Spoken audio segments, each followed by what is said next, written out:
Twisted Travelers Podcast, your weekly dose of theme park news and entertainment. And now, here to talk all things coasters, theme parks, and even more, here are your hosts, Jack Lathrop and Chris Jones. Hello, everybody, and welcome back to this week's episode of the Twisted Travelers Podcast. As always, I am Chris, and I am joined by my co-host, Jack. Jack, say hello. How you doing? Hey everybody, how's it going tonight? Well, for me, it's going quite well. I've had a good week, so excited for this episode. Yeah, it's going to be a fun episode. We've got light news week, as seems to be usual for recently, ride of the week, and we're talking with Bryant from Coaster 365 after the break. I'm crazy. In the second half of the show. Yeah, we're got a fun episode. I'm excited for the interview. You are too. Not going to be a super long one, but it's going to be fun anyway, you know? Yeah, we say it's not going to be super long, and then knowing us, it will be 2 hours. That's probably right. Well, you want to jump right into it?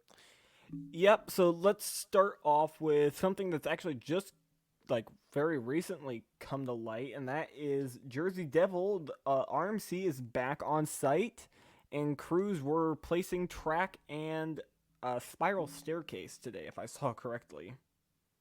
Yeah, I'm very happy about this because plans to go next year and good chance it opens, I think, in time. So I'm excited, very excited for this ride. I kind of forgot it existed for a little bit because nothing was going on, but this was a little bit of a reminder that made me happy, you know? Yeah, I think everyone kind of forgot it was existing. It just sat there for months in the same state. So to see construction happening again on it is really, really nice. I'm looking forward to hopefully getting to ride it at some point next year, as is Chris. So Yeah, I'm excited. I can't wait to see it test and see the trains on the track and everything. It's going to be so cool. yeah, it's gonna be great. So moving forward, though, the next kind of big thing that happened this week, Mr. Freeze at Six Flags St. Louis vallied. Now, if you want to learn all about why this ride valleys and how it valleys, we're not going to preach on it long. Just go watch El Toro Ryan's videos on the Mr. Freeze clones. Fact. Because that man has figured these rides out. Yeah, there was 2 valleys this week. We'll talk about the other one in a second, but this is one of the rides that I could definitely see happening to, and it did. That's a shame that it valleyed. I don't even know if it. When did it valley? Was it yesterday or the day before that it valleyed? I want to say it was yesterday because I feel like I got a couple texts about it while I was at work. Yeah, I don't know if it was operating today or not. It could just still be sitting there, actually. I'm not sure, though. Well, the question is, and I can't remember if Ryan covered this in his video or not, is how when they need to unvalley it, do they pull it up the spike, or do they literally pull it back through the rest of the layout? That's a question I have. I think he said they pull it up the spike, which I'd love to see some footage of that happening. That'd be pretty cool, actually. Yeah, see, I'm wondering if there's a winch at the top of the spike or something they use, or Maybe. I I don't hope know. we get some updates on that tomorrow or something. Oh wait, what is today? Monday.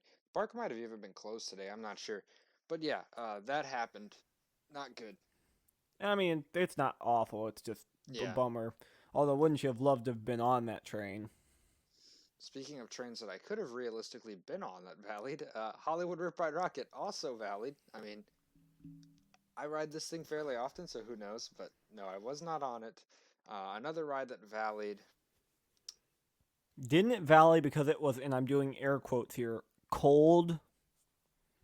I don't know. I'm not sure the reason for this one. It could have been a purposeful valley because they've done that before. But usually when they do a purposeful valley, it's between the drop and the loop, right? Yeah, and that's where it was. I think. No, Wait, it was between it? the loop and the first mid course. Yeah, that's right. So I see. I think this one was a true valley. Yeah, that's an odd one. But just a bad week for coasters and valleying, I guess. And we're not even going to talk about Dollywood and the fact that Eagle was the only thing that ran today, but Mm-hmm. Yep. And then this next one is something I am still laughing inside about because watching all of you freak out was probably the highlight of my day up to I this hated it. point. This was an awful thing. See, as Uh, someone who is a like roller coaster like roller coaster a prank aficionado and someone who thinks April Fool's Day is the best day of the entire year, this is hilarious to me. I hated this. So we're talking about Six Flags Mexico pulling a prank saying that there's Superman, their Morgan Hyper, was going to be closed permanently. And okay, I'm going to directly read the text that I sent to Jack this morning. Oh, When this we is got the funny. news, I'm walking around my grocery store and I just feel my watch, or I hear my watch go ding, ding, ding, ding, ding, ding, ding, ding, ding, and I'm like, "What's happening?" And I just look down and it's Chris in all capitals, and I'm like, "Oh, this is gonna be good." yeah, I sent him the link and I said in all caps, "What the actual heck? Six Flags? They're closing the best Morgan Hyper for no reason."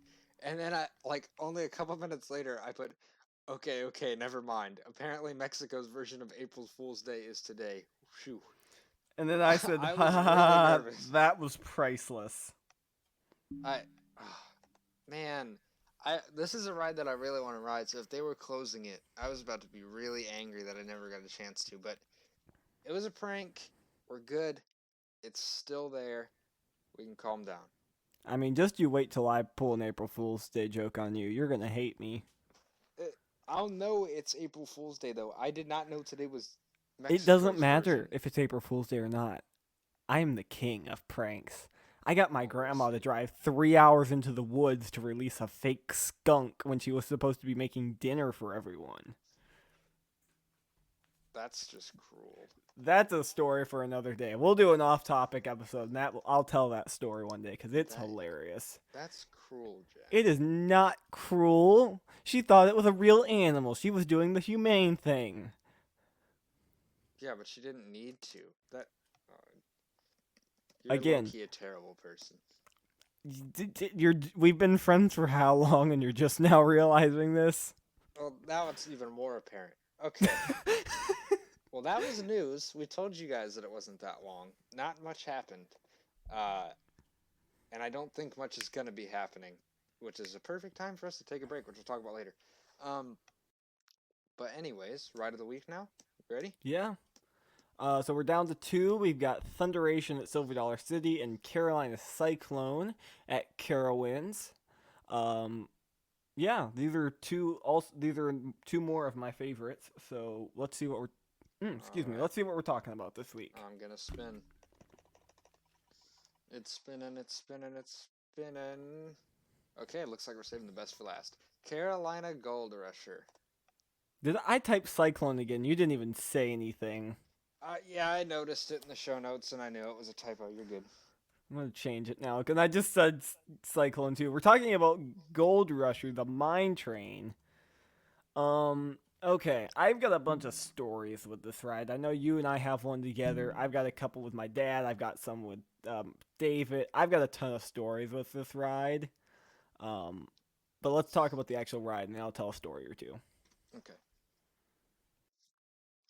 So, I guess I'll go first. Carolina Gold Rusher. I'll avoid telling the story right now.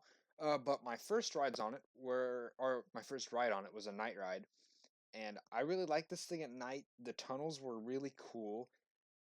It felt like you were going faster at night.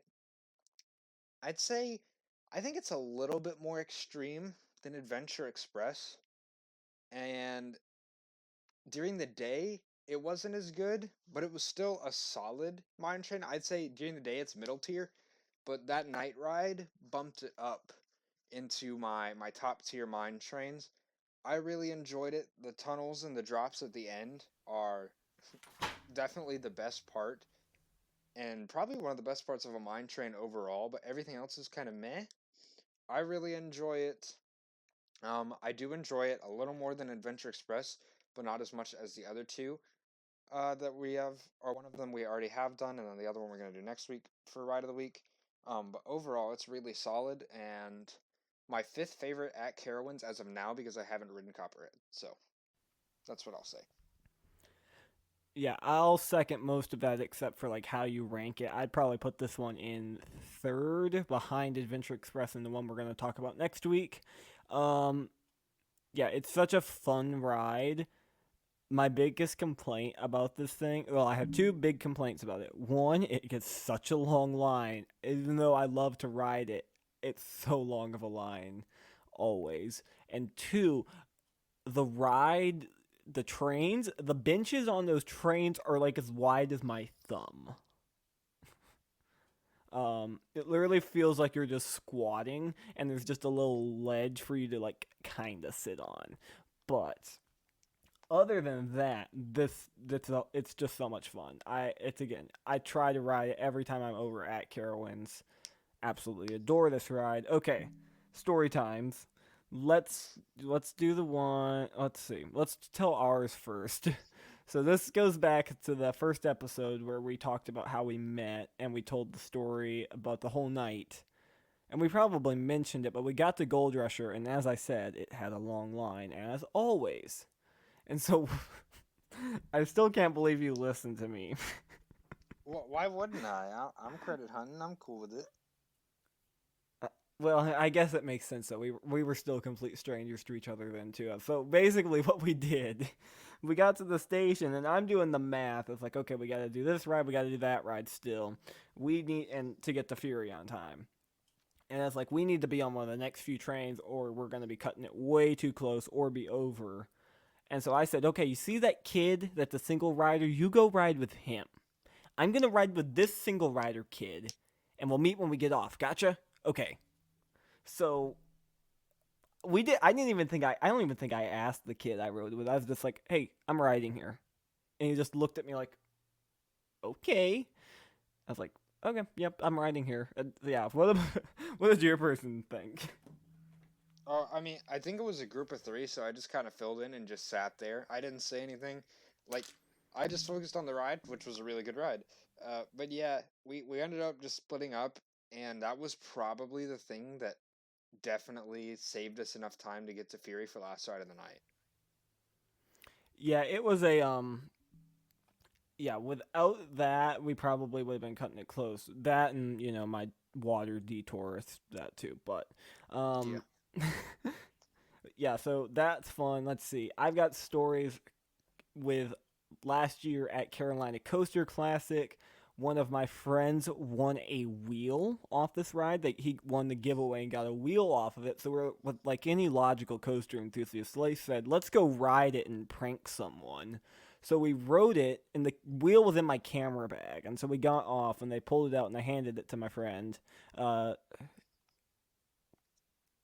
yeah, and we basically found the most gullible pair of kids we could, and we're like, "Oh my gosh, did you feel that? This fell off the ride." And we're standing there, and the ride ups are kind of just looking at us.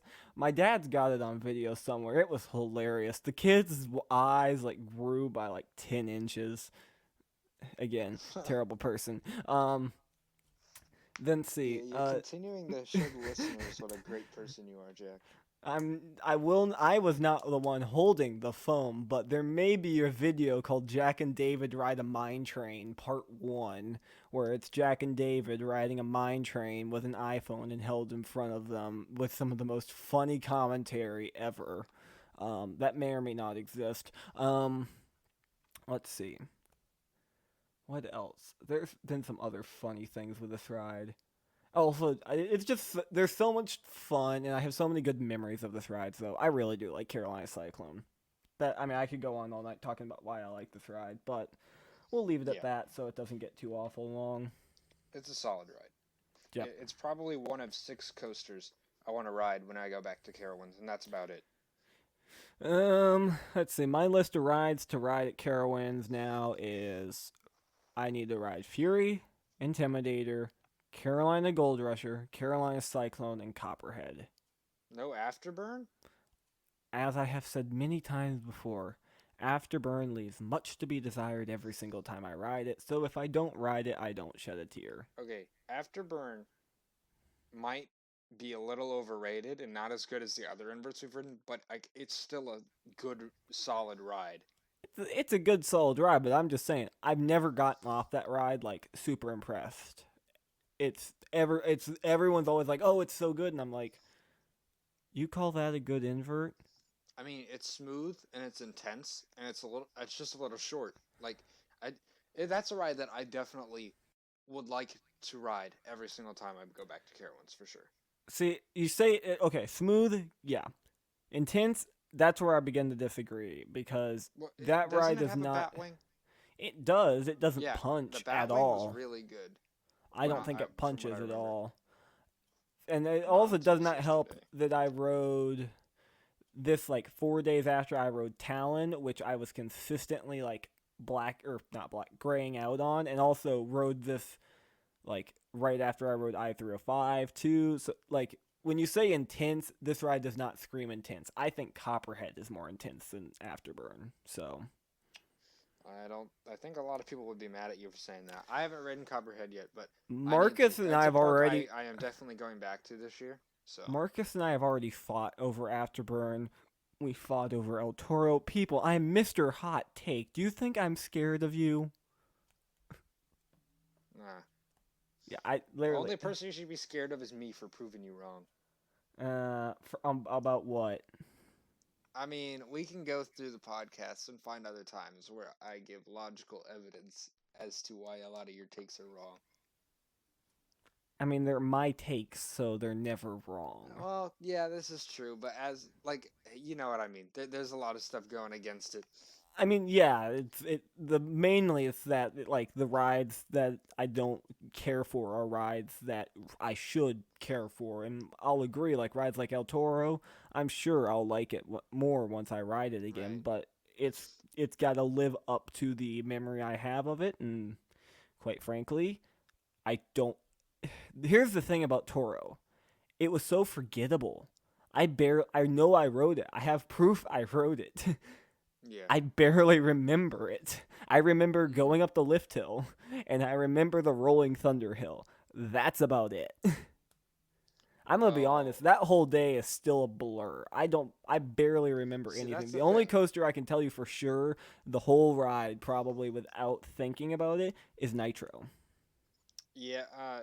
Next year, Jack. I mean, you already know I plan to go. Just come with me and we'll do a full day there, and like we'll actually you can remember stuff then. You know. Yeah. I mean, it's definitely on the list to do next summer, but next summer is still so much up in the air. I don't even want to plan for it yet, to be Yeah, honest. there's a lot of stuff up in the air. Okay, so that was Ride of the Week. We'll be back next week talking about the final mine train on our list. But now we've got Bryant from Coaster 365. How are you doing today? I'm doing lovely, guys. How are you doing? Doing We're good. doing great. Pleasure to have you. Good. I am so excited. I cannot thank you enough for having me on. This is my podcast debut. Of course, we are Yeah. proud to host the debut of Coaster 365 on the podcast. So You hear that, drunk riders? we That's got right. someone some- before you. I chose you guys. We're kind of Appreciate it. like their podcast child in some weird way, so Yeah. Yeah. They've kind of like mentored us in some ways. So Those guys so- seem awesome, and I've heard them on your podcast as well, and they seem like just such a fun group of guys. oh yeah. oh, Can't wait to they're meet a 'em. blast to hang out with. Yeah. One of them, Marcus, was in and out of here earlier, so if he shows up, you might get to talk to one of them tonight. Awesome. But so let's have you introduce yourself. Talk about just tell us a little bit about yourself. Sure. My name is Bryant. I've been living in New England my whole life. I mean, I think I should just start with like kind of how I became an enthusiast. That's why I'm here in the first place. That works. So, maybe it's surprising to some people. I did not like roller coasters for most of my life. I shouldn't say that. I'll admit I was afraid of roller coasters growing up. I was mainly just a Disney guy. I went to Disney World in Florida. I've been 13 or 14 times, which, living in New England, I think is a lot. And I just love the themes. I was that, big nostalgia guy. Spaceship Earth, Living with the Land. I'm in love with those kind of rides. But even as a little kid, like my mom said, "Oh, when I was 5, oh, there's a drop on Pirates of the Caribbean." I'd be like, "Nope, not going on. You guys can wait." And this lasted until I was 14. I finally got on Rock and Roller Coaster. Was terrified. I said, my cousin always makes fun of me and says, like a famous quote I left was, "I'm going to be miserable the rest of the day. I can't believe you're making me do this. I'm going to be miserable. This is your fault." Of course, I loved it. But it was in the dark. And I still, the outdoor big boy roller coasters, I was still like, nah, no thank you. So I didn't experience an inversion on an outdoor coaster until I was 19 years old. And that was a big moment to kind of make me less afraid of them. So I got over my inversion fear, and now it was more of a height fear. So let's fast forward to 2017, just 3 years ago. My girlfriend, Megan, who is now my fiance, said, "Hey, let's go to Six Flags, New England, with some of our friends." I said, "Sure." "Are we going on Superman?" Like, "Yeah, probably." And I'm like, "Oh God." Okay, fine, let's do it. Whatever. Matt, this is me, like what I do now, just 3 years ago. Insanity. So, well, Superman was closed that day, which would be sacrilegious now, but I was actually happy about. Which, because, I could ride everything else, which we did. We pretty much rode everything else. And then we go to this coaster. She says, "Oh, yeah, there's this brand new roller coaster. It's like half steel, half wood." And I'm like, "Wait, what? They can do that now? Sure, let's do it." I mean, the drop looks a little steep, but I'll go on it. Of course, I'm talking about Wicked Cyclone, which I believe is the only like RMC you guys haven't done in the US. Or one of them. I mean, I Only haven't done Colossus. I'm missing Goliath, New Texas Giant, Wicked Cyclone, and Joker. Oh, okay, more Yep, than I'm missing. more than one then.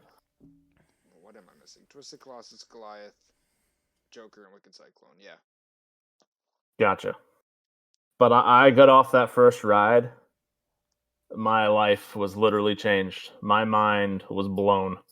I'm like, I have never been on a ride that smooth with that much airtime. And I even not liking roller coasters, I always liked watching POVs. I was always interested in like the stats, what's the tallest, what's the fastest, that kind of thing. But then after I got off that ride, I was hooked for life. And I watched so much Taylor Bybee that summer and fall, more than I'm willing to admit. And this was back in the days of when, thanks for watching. Hope you enjoyed the video. Be sure to like, comment, and subscribe before he became the next Ken Burns. But I learned so much from that channel and from him. The RRM, what is it? RCDP was like my Bible. I literally have a notebook where I just wrote, okay, I'm going to write down every major park in the US. I want to know the manufacturers.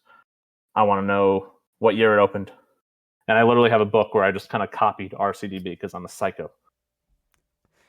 And then I always loved those 365 page a day calendars. Mm-hmm. Just something that stimulates you every day. It could be trivia, facts, puzzles, whatever. And I was like kind of disappointed there was never one for roller coasters. So I'm like, well, what if I just did that on Twitter? What if I just said, hey, every day, here's today's date. Here's a fun fact about a ride. Here's a picture that I didn't take. And yeah, I've been doing that for 3 years now. Just as like kind of like a side thing, something to look forward to every day. And people seem to like it now. Started very slowly, and now I got 2,300 followers, which is 2,300 followers. It's just for Twitter for coaster like Twitter, that's a lot. Yeah, I mean, I've been doing Thrilling Moments for 2.5 years now, and I'm still under 1,000. As we famously know. Yes, Sarah and I were also having that discussion because she's considering making a trip to see us soon, and when that trip happens, I will get slapped, and it will be filmed. So that's when it's happening, Chris, huh? Yes. Yeah, it might happen. I was gonna say the more time that passed, the worse it would be for you because then the hype and the anticipation would just keep building. So I've been pestering her for like a couple of weeks to come up to Tennessee this week to like do New Year's and all that with us, and I said something about it's like do you ever figure out if you're gonna come up? And she's like, no, I can't. And I'm like, boo! I was looking forward to getting this slap over with. And she's like, yeah, you're gonna have to wait a little bit longer. I'm like, yeah. Um, And but she yeah, doesn't seem like the kind of person that's going to take it easy on you. no. She So will. No. I've Her told the hand's gonna story. be. I won't like release the video, but she has a roommate and he let her practice on him. His head hit the wall. That's right. Her I'm hand's going to be scared. tattooed on your face for like a week. Oh, it probably will. And Yeah. the deal is, I think I have to ride it, and then if the handprint is visible, I'm buying the on-ride photo with the handprint on my cheek. That's a genius idea. Please. And then, I mean, Yeah, you have a pretty epic logo, but yeah, I feel like you have to make that your profile picture for like a week or something. yeah, I'll probably I'll probably put the Or logo the- like next to it or something. Yeah. And it reminds me, I need to change my profile thing back to being like not Christmas because Christmas is over. But Sadly. yes, sadly. And then you'll forever be known as Slapjack now, I think. As I've told all of my friends, when we play the game Slapjack, you are never going to win. I always win that game. There's no beating me. So I feel like Taylor and Sarah's Halloween idea, they should go as Blackjack and Chess from Steel Vengeance, and you can be their unloved child, Slapjack. oh my god. I like that. Right? I'll have to text them both after we're finished and submit that idea for next year's costume. on one of your favorite rides. Oh, which I feel like you drop that ride like 8 spots every week. It's like 182nd on your list now, probably. yeah, for sure. Well, I will say this. Actually, I don't. What's scary is I think you're not far off from what number it actually is. It's somewhere God. right. Still not as bad as the Toro take. Yeah, that's wild. I mean, that's just Jack Chris. We know Spaghetti he's. take. Oh boy, here we go. Okay. I'm gonna ask. I don't want another to tangent question already now. too much. Oh, wait. But We're the child of the Junk Riders. We tangent. It's. It's I about sent blood. you a picture of our show notes later, and it's literally the last line is "Let's go off on some tangents, shall hell we?" yeah. Um. But So, I can live with the pasta thing. It's weird, but I can live with it because I'm a picky eater. me Did I too. hear you say last week you didn't like pizza either? He told me that when he was down here. Like I have a last picture month. of his immediate reaction. I will put that in the chat. And I remember I tweeted Marcus the Drunk Riders, and I was like, he doesn't like pizza either. Get him. Like, how do you not like pizza or pasta? Because like, Okay, I'll eat pasta, but Can I'm I give not my a excuse, or do huge I have to pasta just get person, but raked pizza, over the that coals? is crossing the line. Oh yeah. Like, I mean, I know Tennessee isn't like the Italian cuisine capital of the world, but And yet, Knoxville's been ranked best for pizza That's- in the world. really? So we've been ranked. We were ranked number 3 a couple of years ago, right under Chicago and New York. New Haven, Connecticut would blow Knoxville away. No offense, and I'm just biased, but we have the best You- pizza in the world. I've never had it myself, but everyone swears by it. You got to come eat Big Ed's. I'm down. When I go to Dollywood, let's do it. No, I love my pizza. I'm like semi-lactose intolerant, cheese especially. Oh. Like there's no like it's not gonna kill me if I ate it, but it's one of those things I look at it and I'm like that just looks gross, so I'll pass. I get it. I'll give you that. But oh man, that breaks my heart. Yeah. I couldn't believe it when he said that. I was like, you are just the weirdest eater. I mean, I don't even know. Chris probably doesn't even know this. I didn't have a burger until I was like 15. So. Oh. I mean, I know when he eats a burger, it's literally just meat and bun. That's also true. Okay, we're really tangenting here. We're tangenting. Yeah, So let's go here's a back to the question. questions. I've always wanted to know, when you get up in the mornings and it's like, okay, it's time to post. How do you decide what ride it is?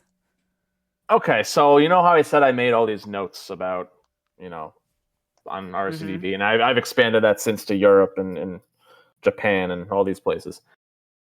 What I try to do originally is I never wanted to. Kind of wanted to flip around the world. I never wanted to, even like one park. I try not to do a roller coaster from one park twice in a month. I just like, I think I started mostly in the US, like in 2018 when I started it. And I'm just like, okay, I did Cedar Point. Now I'm gonna go to Magic Mountain. Now I'm gonna go to Busch Gardens Tampa. And I also try to switch up the intensity of a ride. If I did like an RMC, I might do a mine train the next day, or then I'll do an invert. And then I think once I started expiring US is when I started doing more European coasters. And then when I started expiring everything, it was just like, okay, if I'll recycle a US coaster, then we'll do a Europe coaster, and we'll just keep flip flopping. This year, I think I went alphabetically. Like I'll start with Alabama, then I'll do whatever Austria or something. So it's just a matter of just switching it up as much as I can, and just whatever park comes into my brain that morning, I'll be like, all right, we'll do a ride from there. Yeah, that's pretty much it.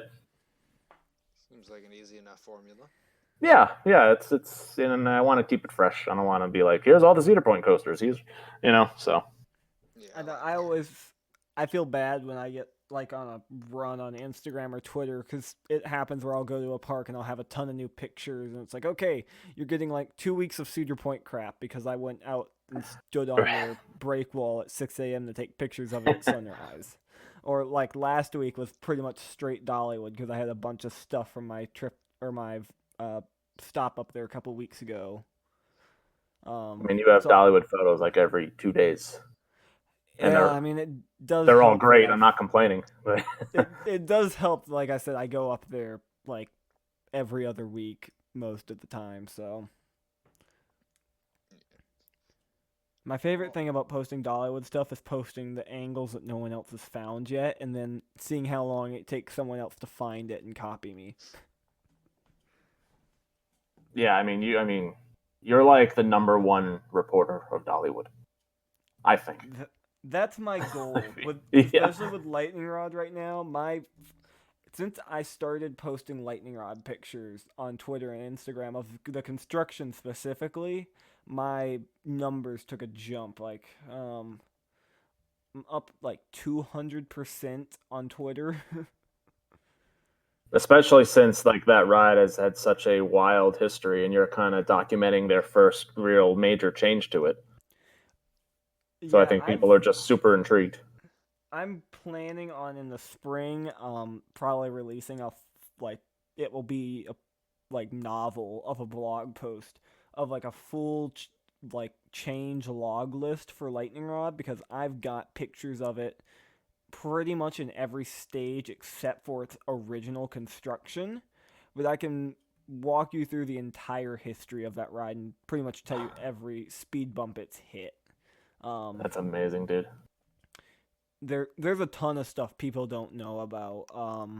I think my personal favorite is like for a decent amount of time, just one of the trains just didn't like to run. It just was like, I don't want to agree with sensors today. So all those times it ran on one train, it wasn't because they didn't feel like it was because they literally could not get the other one to work. Interesting. Oh, okay. Tornado is like the same thing now, isn't it? Or well, not like it's more the system, not the train specifically, but yeah, Tornado is when that ride was that it's a 20-year. Well, the computer's 21, 22 years old now, and it can only run 2 trains for about 2 hours before they overheat the brakes and start running into some issues. Because it was designed with friction brakes, they switched it to magnetic because of how uncomfortable the friction brakes were. So they can only run for about 2 hours before they overheat the brakes and start overshooting some sensors. So there's back actually in 2016, because it was both Lightning Rod and Tornado were down for the last week of the season. Lightning Rod because it was Lightning Rod, and Tornado because they ran it for 11 hours straight with 2 trains, and by the end of the day, the brake run was like fuming Why did they do that? because the park was like had like 100,000 people in it or something ridiculous. It was for Dollywood. It was Okay. max capacity day. Yeah, I think it's about time they update their computer for that ride. It's not even that they need to redo the braking on it. It's not the computer could use an update, trust me, but the braking needs to be redone too. Probably. So okay, we're continuing to tangent about random stuff. This is Yeah. Let's avoid that. So, one thing that me and Jack both like that you do is the March Madness coaster tournament. What made you want to start that, and how has it grown over time?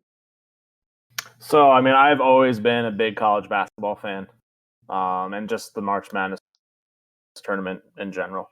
And I'm such a sucker for those. Just let's do what's the best movie, what's the best song. I love when everyone fills out brackets at that time.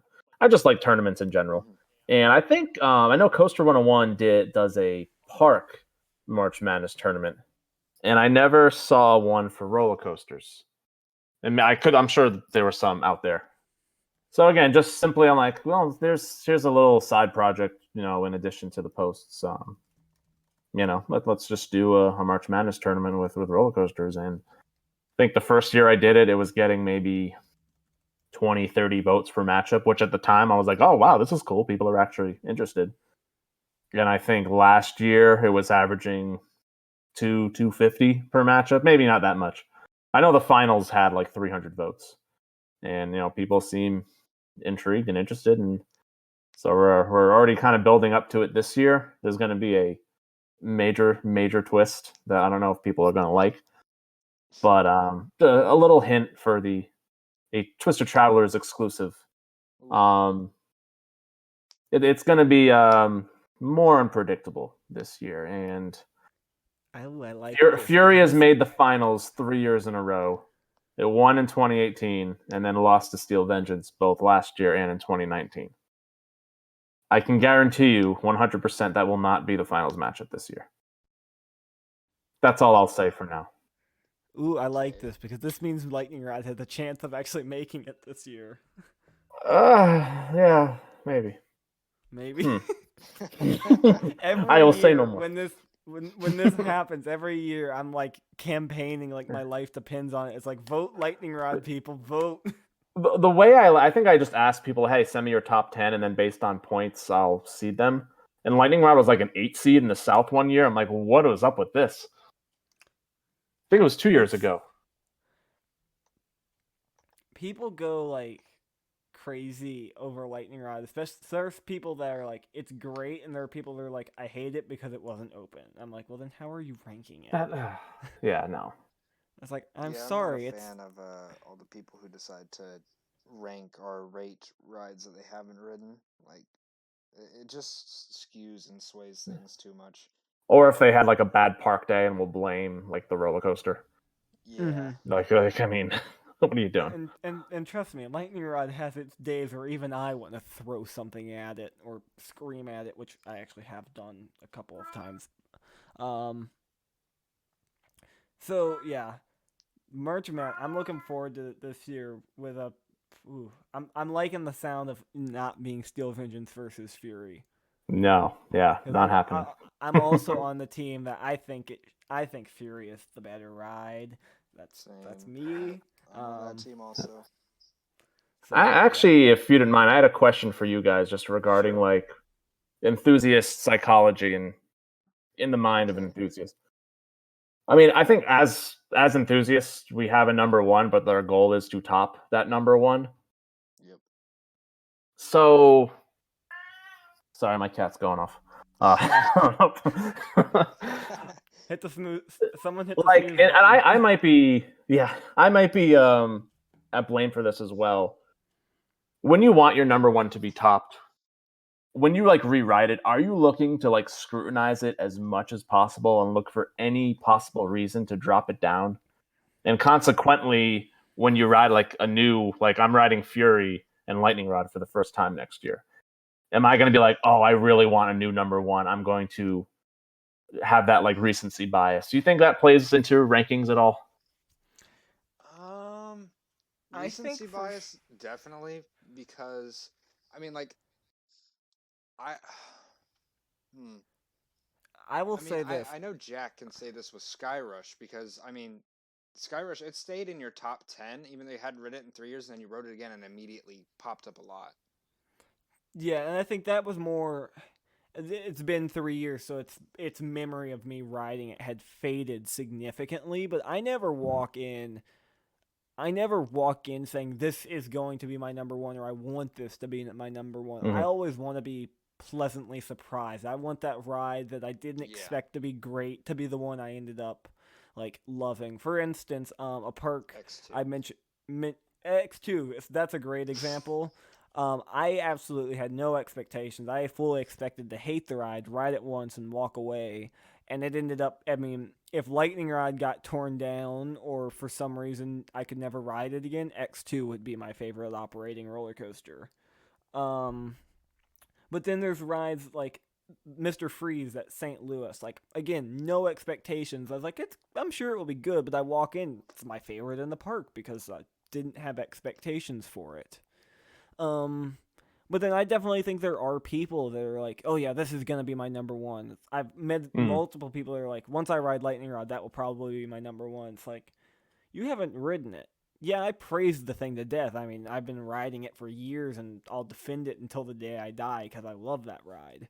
But it's like, it's not everyone's favorite, and I can accept that because some people like crazy, fast, intense, terrain hugging airtime machines, Lightning Rod. Some people like really drawn out, graceful, epic coasters like Millennium Force. And then there's weird people like me who I like all of it. It's just which one does it the best. Hmm. Sure. Yeah. Yeah, I think for me, as far as like wanting to top my number one, I mean, I've looked at rides that I haven't ridden, and like I kind of have picked out ones that I think have a chance at topping my number one. But then, like, I really, really like to stress expectations when it comes to coasters because even if I think it has a chance, I really want to try to lower my expectations as much as possible.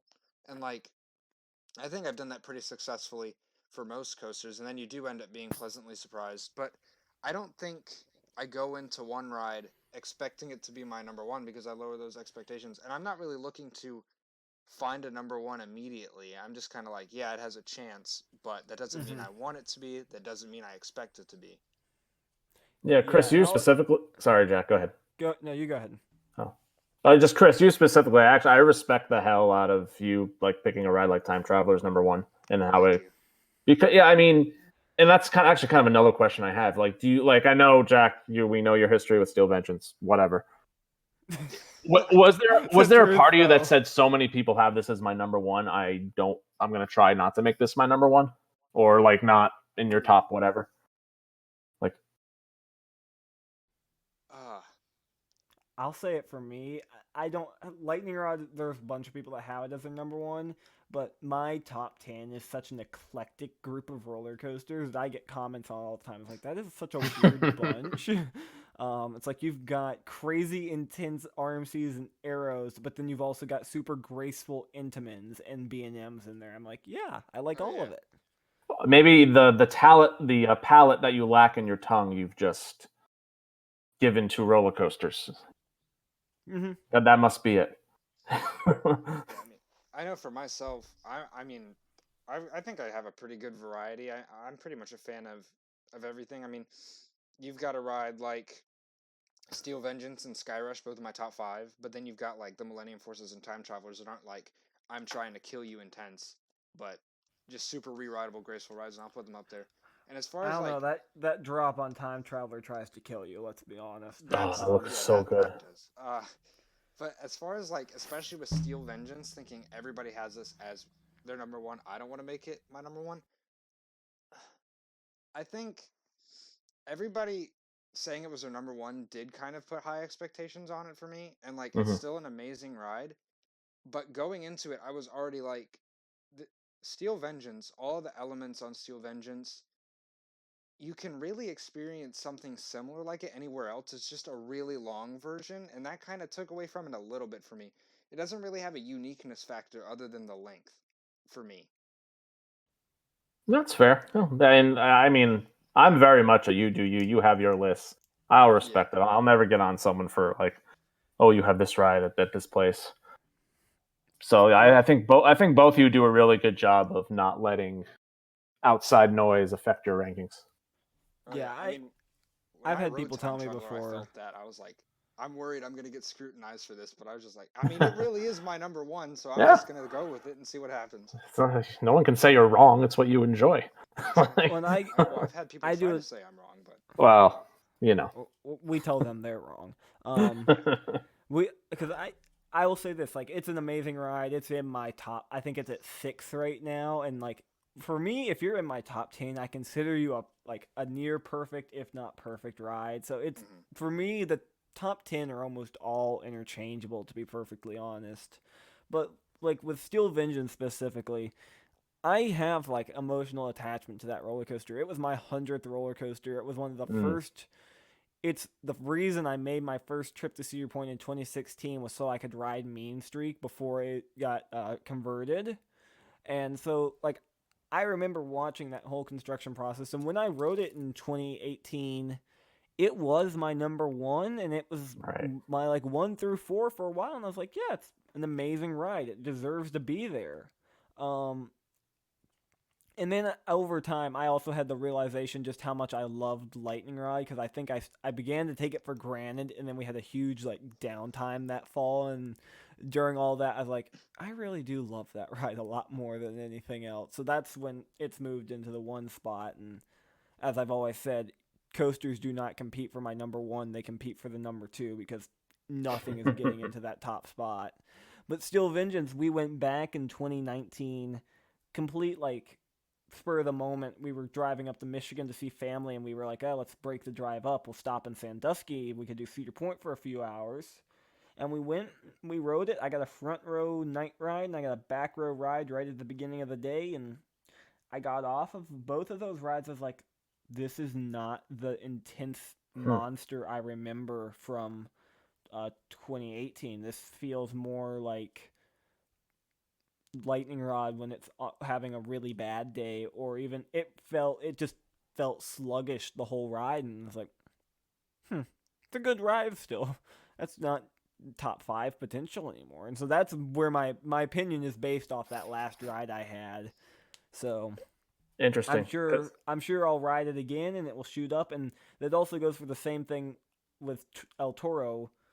My opinion on that, we were talking about it earlier, and I told Chris, like, I remember being in the station, I kind of remember going up the lift hill, and I remember the rolling thunder hill. I barely remember anything else about riding that ride. I just know I did it because I've got the T-shirt and stuff to prove I was there. And so it's just one of those things. It's like I barely remember it, which doesn't speak volumes because a ride that legendary, I expected to remember my ride on it. Sure. No, that's fine. I mean, we went on Steel Vengeance the third week it opened. We were probably there at very similar times then. Yeah, it was like middle of May, like May 18th, 19th or something of that year. So, and I mean, loved it, but I haven't been on since. So you could be making a good point. And like I said, I mean, I've been on 60 or 70 new roller coasters since then, and it is still my number one, but I haven't given more of a chance than I'm probably given to Fury and definitely to Lightning Rod, and I am requesting you to be there when we go on our first ride.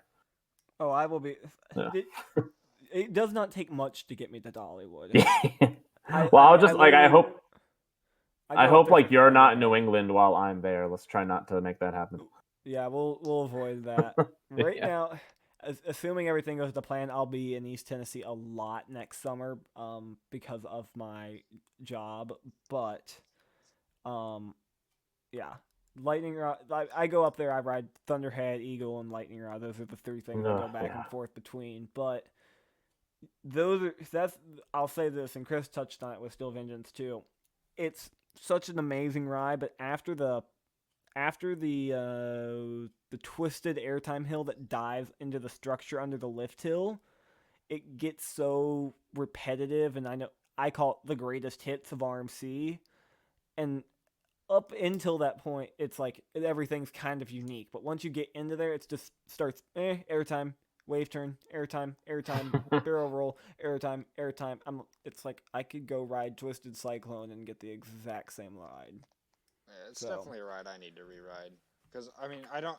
It's a ride that, like, I remember just absolutely insane airtime, and that's why it's in my top 5, but I don't really remember any moment that was, like, that is a top 5 element in general for me in the world. But just, like, its length and the repetitiveness in the second half actually was good for me, because it really gave me something to remember. Like, the last 6 airtime mills before you hit the brake run in a row, I was like, oh my gosh, I'm just getting whipped before I even get a chance to hit my seat again. That was the best part to me, but I need to rewrite that. I only have one ride on Steel Vengeance. It was like a middle row, and it's still in my top 5, so who knows? Yeah, so there is our tangent about Steel Vengeance, folks. Right. And ranking rides. So the long story short, I try to like not let other people's opinions affect mine, and I definitely try to just walk into each ride with like an open mind. It's like, yeah, this could be awesome, or it could be really bad. We're about to find out. So, okay, I've got a question that I will get like texted and like screamed at if I don't ask. Are you on Team Rollers or are you on Team Coasters? I am 100% on board for Team Rollers. Yeah, And we go. Okay, we're gonna get you a new logo made. We're gonna get. It's okay. Well, here's the thing. I know I feel, Coaster is in my name, obviously. But like Coaster 365 is the brand name. It's kind of like you can say roller coaster. You following me a little bit, or am I just not making sense? No, you've got me so far. Listen, I will wear the shirt. I will do whatever. I'll even change the name temporarily, maybe if we want to. But I feel like I don't know if I could ever make that permanent change, just because it's the brand name. We've been trying to get. I wouldn't make it a permanent. I love it though. It's just fresh. It's fun. If people are really getting upset over it, oh my god, like really? Oh, it's hilarious. Yeah, I love a shirt. I will get you a shirt. I'm in. Get that sent to you. No, I love when she did that whole thing. I was like, well, I hadn't met Sarah at that point, but when she started the whole thing, I was like, well, we've been calling them coasters for forever, and honestly, I'm bored of it. So yeah, let's get on this bandwagon because it's funny and I like it. So even before all this started, I was saying I'm saying the word coaster way too many times. And like I was trying to flip it with ride every now and then, but now it's like even I don't know if you've noticed I'm always saying roller coaster now, Mike. Just because I feel like the word coaster is like a slur now to some people. I have to watch myself because I know Sarah reads my tweets and she reads my blogs and stuff, and so I have to either write rollers or write roller coaster. There is no writing coasters so. Chris, will you pretend to be Scott and Sarah when I say the word coaster? Yeah, sure. So we're talking, and I'll say something. Oh yeah, and this coaster. A what? Yeah. This coaster. What now? What was that? I'm done. That happens. That happens every time I talk to her because it's still such an old habit. I'll say coaster. It happened to me right. At Universal. Yeah. Oh yeah. She screamed at him while we were at Universal. It was hilarious. Yeah, we were both like, that'd be great. Like, the what? I will be legitimately nervous when I meet her to ever like slip up. I'd be like, yeah, it's one of my favorite coasters. I mean, roller. Oh my god, I'm so roller. I didn't mean that. Don't feel bad. We still haven't convinced Taylor to change his name from Coaster Studios to Roller Studios. So if you make the logo, oh my god, I bet you. If I make the logo, Sarah will steal his phone and change it. I think we're gonna strategically time it so she gets the logo while he's at her house, and then she's gonna steal his phone and change the logo on some stuff for us. I mean, we got him. We got Coaster 101. We got Coaster Force. There are many things that need to change. And what's hilarious is the fact that she like helps run Coaster Force now. So. I know, yeah. I'm like, I'm waiting to get on Twitter and see the announcements like, attention Coaster Force members, we are changing our name to Roller Force.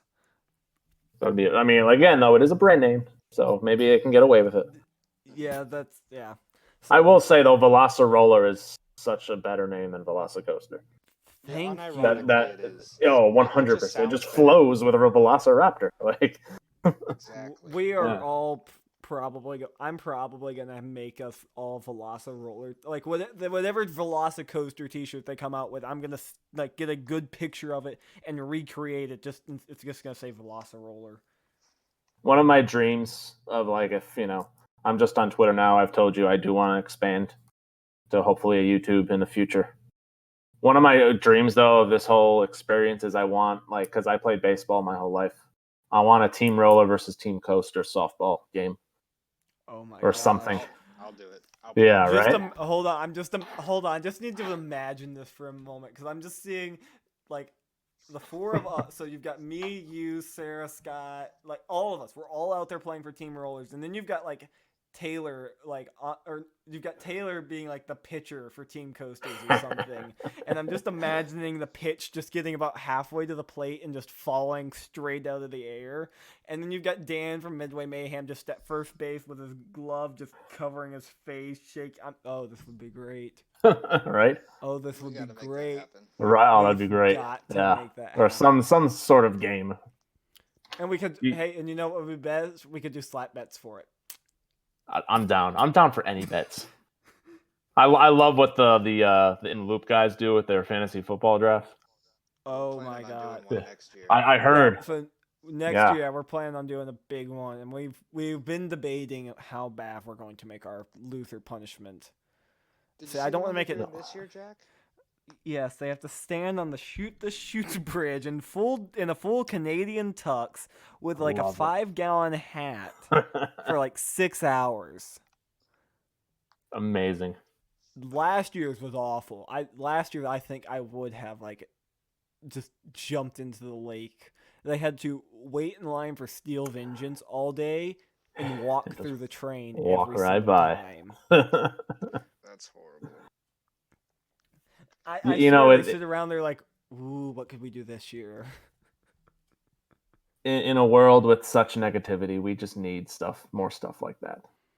Oh yeah, well, and Oh, this goes back to like when Sarah and I did the slap bet. It's all in good fun. She and I are really good friends. We wouldn't have made the bet if we didn't really know each other. course, I was like, yeah. we're doing it in good fun because it really was hilarious. Because she and I were feuding, and we were telling the story while I did my live stream earlier. Like, my mom and dad were like fully on board with it. I was trying to bribe my parents into unfollowing her. They were like, "There's not any amount of money you could pay us to get us to do that." yeah, no, she was a train on Twitter. Like, there was no chance you were going to win that. Oh yeah. Yeah. The only chance I had was when Lightning Rod stuff started happening, but it Oh, that's happened true. too late. So, yeah. So, okay, we'll start. We've already been going for like almost an hour. We're getting closer to an hour. That's crazy. So here's a question we try to ask every single one of our guests. What's your favorite park? Favorite park? I see. Again, I'm a Disney guy. I almost put Disney in a separate category just because it's there for nostalgia purposes. It's not really in my world of enthusiasts right now. So I'm gonna put that aside. I think it's Busch Gardens Williamsburg that I've been to. Just Okay. it just Respect that. it just has that perfect mix of great theming, but also Cedar Fair, Six Flags level roller coasters. I love the different lands. It has a World Showcase vibe to it. And like there isn't. I think that's like one of the only parks I've been. There is not a bad roller coaster there. Probably Tempesto is their quote worst roller coaster, and it's still a Skyrocket 2, which is probably my favorite clone because I love launches regardless. Yeah. I loved my time there. I had so much Y'all fun. make me Yeah, jealous. I need to go to that park. I mean, I can't believe you haven't been there. Hershey It's and just one- SeaWorld parks are all like that. Like no bad Yeah. coasters. So here's the thing with BGW.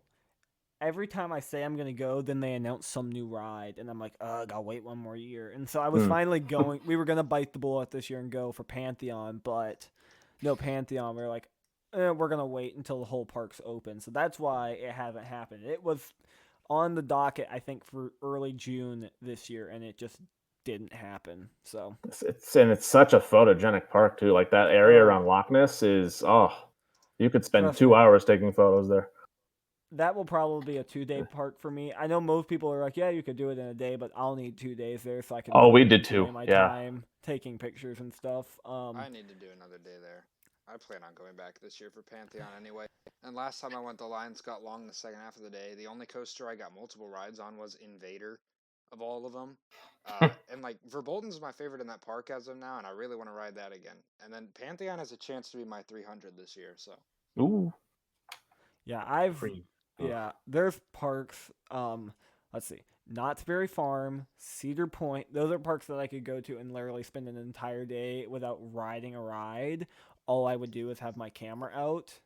I mean, I got up at 5:30 in the morning to go stand at a pier and take pictures of Cedar Point. I've actually the craziest thing about that whole little stop in Sandusky is that Cedar Point wasn't even open. The whole point of stopping was just so I could take pictures. I love the hustle. Love the that's hustle. dedication. Yeah. Then got in the car and we drove to Knoebels. And that was fun. But Oh, Knoebels. Knoebels was probably my number 2. Honestly, I love. It's up there. Oh, I love know that you guys place. talked about it a few weeks ago. It's so good. Yeah, it is. there's so much So good. charm Yeah. and fascination. Mhm. Just that idea of you park for free and just walk right in. Like And then go ride one of the best. 2020, where else can you do something like that? Exactly, and even I remember my first time there. It was totally like complete accident. We weren't even planning on going. It's like, hey, yeah, we got to drive kind of past Knoebels anyway. Let's go for a couple hours, and we went, and it was just like 4 of the most stress-free hours I've ever spent at a park. Yeah. It's like I didn't pay to get in here, so I don't got to worry about getting my money's worth because I'm gonna get my money's worth because I pay for each ride, and I love that park to death. We did their Halloween event this year. We did night rides on Twister and Phoenix, and wow. Yeah. So I will bring it up now because I know you said you wanted to ask me about my Disney. You had something you wanted to ask me about Disney. It's not really a question. It's just you live in Tennessee, you're an amusement park fan, and you've never been to Disney. That might be more stunning than the pasta and the pizza thing. So Like- I've been to Disneyland in California, Right. but not World. So the reason I have never been to Disney World is that there's a couple of reasons. I'm kind of in a similar boat to you, where I hated roller coasters until I was let's see, 12 or 13 is when I finally got over my fear. And that's so. I was 28, so you know. There's a whole story behind that, which I could spend an entire podcast episode going over in detail. But so because of that, we never went to Disney World, and I was also never like a huge fan of like Disney characters as a kid. So like going to see Mickey Mouse and Donald, that just never appealed to me. It was never something like I would have like said, yeah, that's what I want to do. I was always a kid like, let's go to the zoo all the time. And Sure. granted, Knoxville has one of the best zoos you're gonna find anywhere in the world, so that was nice. But like we never did that. I didn't go to Dollywood for the first time until 2015. Okay. So, All right. so it was just Fair never something we explanation. did. And then when I got into roller coasters, Disney is not the first place you think to go for roller coasters. So we did a bunch of other places. Are you And sure it's, about like, that? really- New developments today. Oh yes, of course. Well, it is the coaster capital of the world. Coaster 100. capital of Orlando. So it's like There's our that's- one shot for the day. Yeah. So when we got into doing, I was like, okay, I do want to go to a Disney park. I kind of had settled on this idea back in 2016 or 2017 that I wanted to go to Disneyland before I went to Disney World so I could experience Walt's Park before I did the crazy parks. And I never expected that wish to actually come true, but it did last summer when we went out to California. It's like, come on, we gotta do Disneyland. So we did. We only had a day. We did both parks in a day. It's 18 hours of the most insane time I've ever spent at a park. We would not have survived if we did not have our friends that are true Disney vets with us. They've been to all of them. Jealous. I think. Yeah, so without them, we would have failed miserably. But it was amazing. And now, of course, it's like, okay, I got to get the world. But I'm currently holding off because I'm going to. I have said it a couple places. I'm just as excited for Tron as I am for any other new ride in 2021. Yeah, that looks amazing. So good. Chris, I think you would agree with me, at least as far as goes. It's probably, and I mean, I could be wrong with you, Jack, but it's probably going to be hard to love it unless you didn't grow up with it. Does that make sense? Yeah, it's such a nostalgia place now. I'd say like for some of the newer stuff, like Everest and Pandora. I mean, you'll love that. But for stuff like OG Space Mountain and like just appreciating Tomorrowland and Frontierland, that's really something that you had to have grown up with to really understand the nostalgia and what makes it great. Yeah, and I understand that. And it's the same thing, like, for most people, like, Craftsman's Valley is the most boring part of Dollywood, where it is my favorite section of the park, even though there's not a single ride minus Blazing Fury in the entire place. Yeah, I like that section. It's relaxing. That's the whole reason. It's just such a nice... I love... My guilty pleasure is going up there on a Sunday afternoon after church, and it's, like, rained, and you're walking down Craftsman's, and it's just so peaceful. That's, like... probably my favorite theme park guilty pleasure is going up to Dollywood on Sundays when it's not crowded. But like when we were at Disneyland, for me, like riding Matterhorn for the first time and really getting to just do some stuff like that. I mean, I laughed my head off the whole time we were on Matterhorn because I was like, this ride, this is roller coaster history right here. And then we were really fortunate. We got to do previews of Galaxy's Edge. And so of being the absolute diehard Star Wars nerd, stay up till 3 a.m. to watch the new episode of Mandalorian, crazy person I am, walking into Galaxy's Edge, walking onto Batuu for the first time, I was like, holy crap. There's a video of me that I hate showing people, of me walking around the corner and just bursting into tears as the Millennium Falcon is sitting there. I'm like, oh my gosh, it's real. It's right there. I was like in shock. And then there's a bet right there. Doing the previews that was not busy in Galaxy's Edge, so I got to ride it 6 times. I've gotten to ride Smuggler's Run in every single seat in the cockpit, and still one of the most wonderful things I've ever gotten to do was fly the Millennium Falcon with my dad, and the two of us got to jump at the light speed. And that's just like, as someone who grew up with Star Wars and he was the person who introduced me, reaching up there with him and pulling back those levers and just the whole thing just boom. It's the most amazing feeling ever. That's great, and then you man. Jump out, and then you exit light speed, and there's TIE fighters shooting at you, and the moment's over because Kylo Ren's there and he's ready to kill you. So, yeah. Though I will say this: Disney is definitely in the cards for the next year or two. I'm waiting on Tron and Guardians right now, but after those two have both opened, I'll probably do a Disney World trip. Love it. You'll enjoy it. Still, it's still the theming is So I think you and I've talked about this off air before, but I gotta ask. So, what park do you want to visit the most? You're talking to me?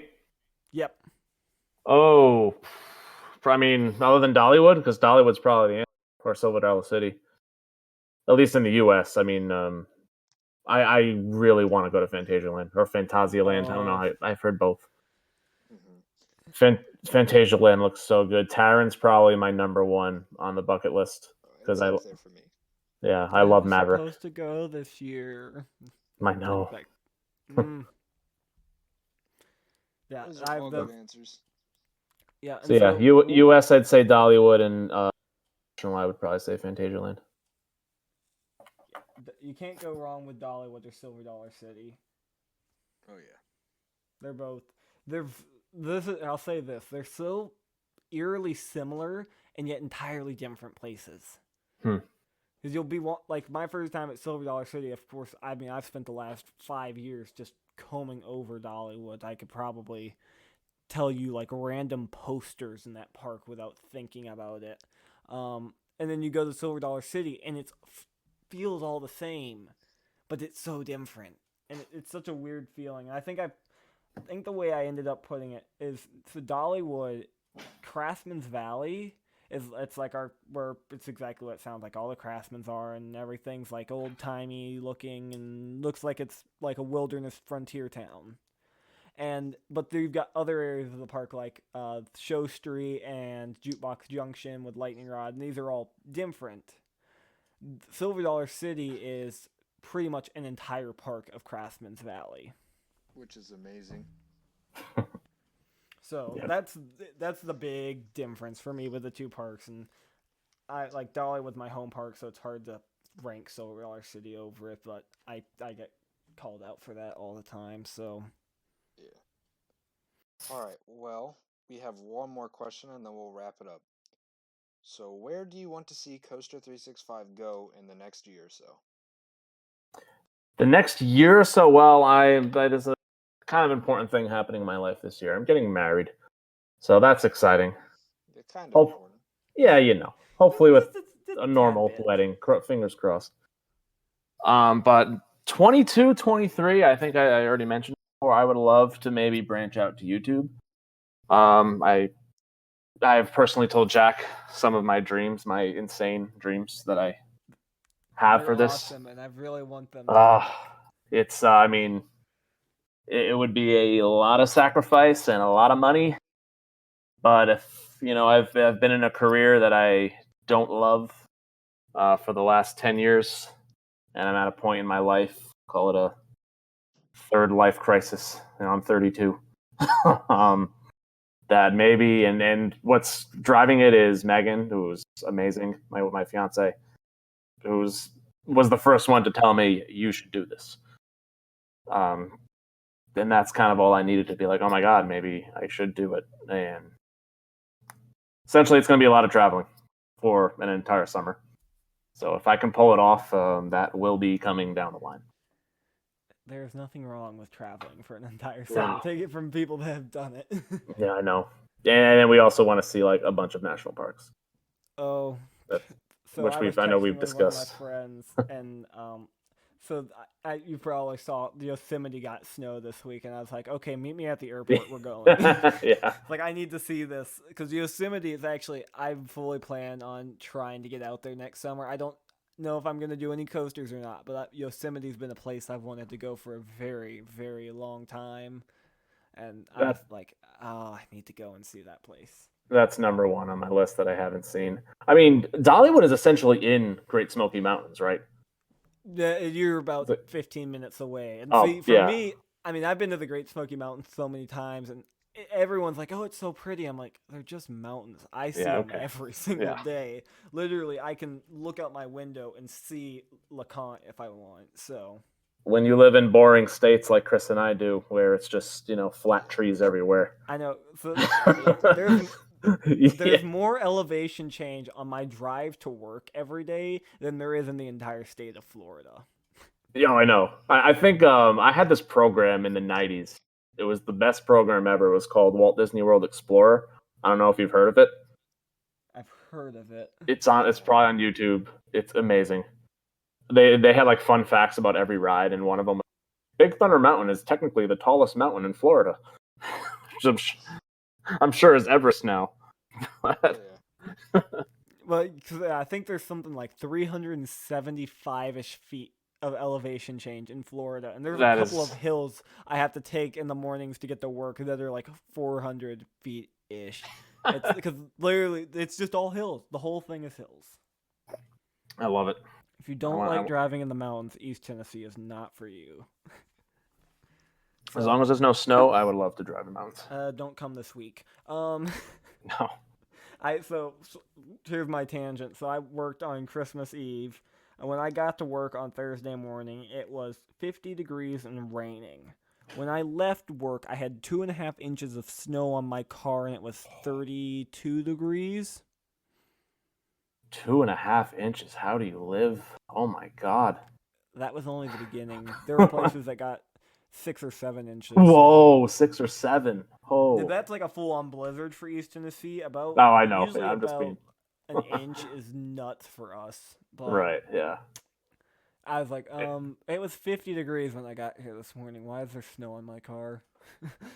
It was weirdly, I think it hit 60 in Connecticut. That sounds nice. It was the warmest place in the U.S. and it was just, that's global warming 101, I guess. But that sounds wonderful. Do you want to send that weather down? It was a monsoon. So it was a monsoon. Oh. You wouldn't want it. Oh, in that case, that's New England winter when like we get that rain. It's just always raining. We never have a nice actual winter day from November to April. We see that's the thing. So the prettiest skies and everything are always after it snowed. Like the day or two after it snows, blue skies, white fluffy cloud. But like today, the snow is all melting and it's like gray and overcast, and it makes me look like it's like I'm trapped in a prison cell constantly. And that's the weather portion of the podcast. Oh yeah, East Tennessee. We've got a season for every minute. So we'll wrap it up. So go ahead and tell people where they can find you so they can make sure they're seeing their coaster every day. Or right now you're doing, I think, polls every day. Is that correct? Yeah, no, I've just taken a little mental health break from the post because mornings have been very rough lately. But we're bringing the post back January 1st, which is in 3 days as we're recording this. Yep, this will come out on the 30th. So when this comes out, you will only have to wait 2 more days to see the beginning of post return. And the posts are coming back, and I'm going to try to make them a little less generic, a little more personable. I'm going to try to... And with a lot more thrilling moments, pictures, people. 100%. Believe that. But yeah, no, Twitter, Coaster365. That's the brand name. I'm still Team Rollers. Yeah, and that's it. And hopefully Sarah, maybe... You hear that? He's Team Rollers. We've got one. This is what we like to hear, folks. I'm on the team. Yeah, us having people on the podcast is really just recruiting. Yeah, this is true. We got some people on that are like usually don't like get super involved in it. And I'm like, oh, okay, so you Team Rollers or Team Coasters? So it's like there is a right answer, folks. You better say Team Rollers. There is. Of course. And I'll get Megan on board as well. So awesome. That's what I like to hear. So, real quick for us then, we've got 1 episode left this season. That's next week. It's going to be the 2020/season 1 recap episode. So let us know what your favorite part of season 1 was, and we'll be sure to talk about it. But also, if you haven't already, please take a minute to fill out our Twisted Traveler Season 1 survey. This is your chance to tell us what you want us to do next season, what guests you want us to have on, what segments you want us to do, what you want us to do less of, what you want us to do more of. Unless you write a novel, it shouldn't take more than 5 minutes. If you want to write us a novel, feel free. Actually don't. I don't have that much time to read. So yeah, make sure you do those 3 things. Links for the survey will be down below. And as always, make sure you follow us at Twisted_Travelers on Instagram and at Twisted Traveler, but the R at the end is a 1 on Twitter. So. Alright, that's it. Thank you all for listening. We will see you for our last episode of the season next week.